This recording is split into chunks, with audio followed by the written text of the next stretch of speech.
This is a message regarding a child abduction emergency in Douglas County, Washington.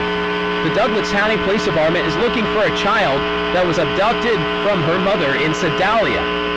The child's name was Dennis Venture, a 3-year-old white male, 2 foot 8 inches tall, weighs 56 pounds with brown hair and blue eyes. He was last seen wearing a green Dinosaurs shirt and blue shorts.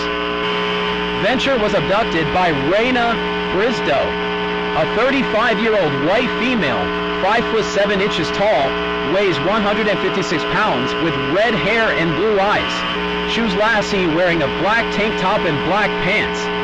They may be traveling in a 2008 tan Dodge Journey with Washington plates BMA 0501.